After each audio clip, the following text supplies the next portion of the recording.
Hello everyone, कैसे हो आप सभी। ढोंगी औरत कितना ढोंग करती थी, पहले सिर पे दुपट्टा लेके आया करती थी और कितनी ज़्यादा सीधी बनती थी। बाद में देखो इसके रूप, शॉर्ट्स पहनने लग गई, जींस पहनने लग गई। पहले ऐसी क्यों इतनी गांव की लड़की की तरह बन के आया करती थी यूट्यूब पे। इस तरीके की बातें मेरे लिए काफ़ी बार बोली गई। क्यों? क्योंकि मेरी ये वीडियो जो आप देख रहे हो इस टाइम, ये मैं यूट्यूब पे जब नई नई आई थी आज से 4 साल पहले, तब मैंने इस तरीके से आप लोगों के सामने आई थी, कैमरे के सामने। तो मैं एक बात बता देती हूँ, जब मैं यूट्यूब पे आई थी ना, उस टाइम मेरे पास कपड़े तक नहीं थे। सच बता रही हूँ, जब मैं फरवरी की बात है, मेरे पास ना तो पैसा था ना ही कपड़े थे पहनने के लिए। और मेरे जितनी भी, जैसे मैं पहनती थी, ऐसी बात नहीं है, मेरे पास टी शर्ट्स रखी थी, लेकिन मैं रात को पहना करती थी। जैसे ससुराल में दिन में सूट पहन लेती थी और रात को जैसे सोने के टाइम मैं अपना पजामा टी शर्ट पहन लिया करती थी।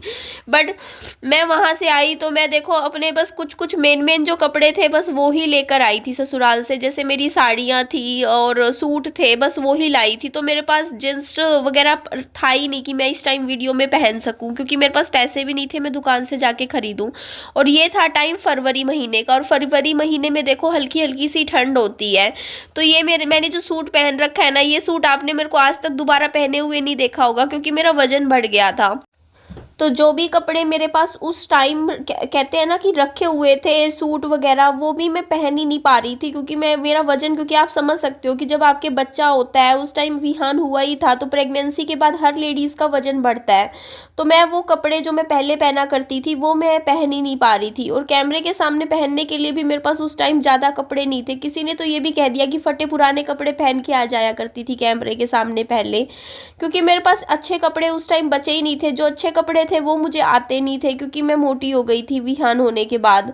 और नए कपड़े खरीदने के लिए मेरे पास पैसे नहीं थे, क्योंकि मेरा वजन बढ़ चुका था। तो इसी वजह से मेरे पास मुश्किल से 2 या 3 कप सूट थे जो मुझे आ रहे थे सही।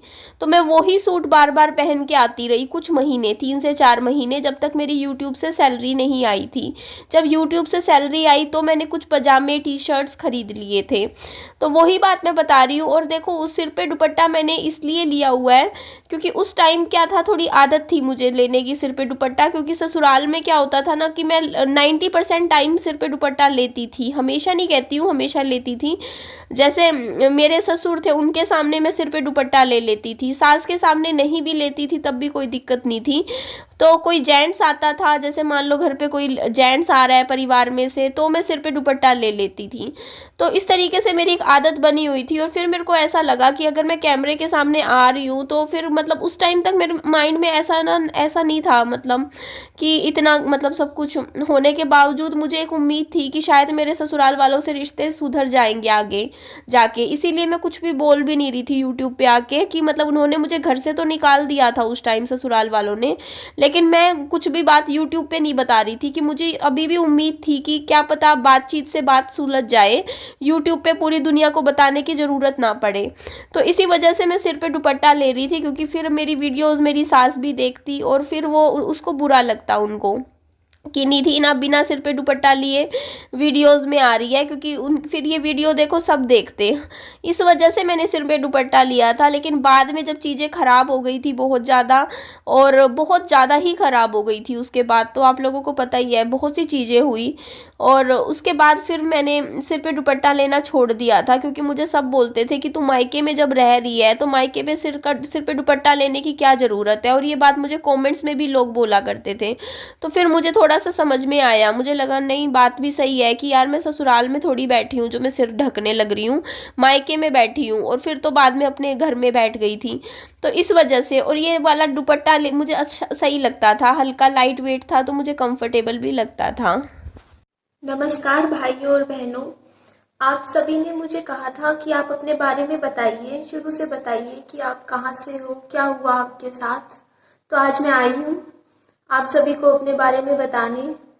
मैंने कभी ऐसे यूट्यूब पे ऐसे वीडियो बनाई नहीं थी पहले, तो मुझे नहीं पता क्या बोलते हैं, कैसे बोलते हैं। तो प्लीज़ अगर मुझसे कुछ गलती हो तो प्लीज़ मुझे माफ़ कर दीजिएगा। मेरा नाम निधि शर्मा है। मेरी शादी 2.5 साल पहले हुई थी और मेरे हस्बैंड मुझसे बहुत प्यार करते थे। हमारा एक बेबी हुआ। जो 45 दिन का था, जब मेरे हस्बैंड की डेथ हो गई। मतलब मेरा कुआं पूजन था, उनकी जो तारीख दी हुई थी, मुझे 3 दिन दिए हुए थे कुआं पूजन होगा। तो पहली बारी तो हो नहीं पाया था, फिर दूसरी बारी जिस दिन कुआं पूजन होना था उस दिन बारिश आ गई, नहीं हो पाया उस दिन भी। और किस्मत देखिए, जिस दिन मेरा कुआं पूजन होना था उसी दिन मेरे हस्बैंड मुझे छोड़ के चले गए। कितनी दुख की बात है एक लड़की के लिए कि मतलब सारे सपने टूट गए, मेरे सारे सपने टूट गए। कि कितने सपने देखती है एक लड़की, शादी करती है।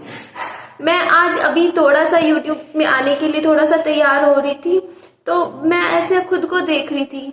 क्यों मैं अपने ससुराल में रहती थी, मैं अपना हमेशा से ढकती थी।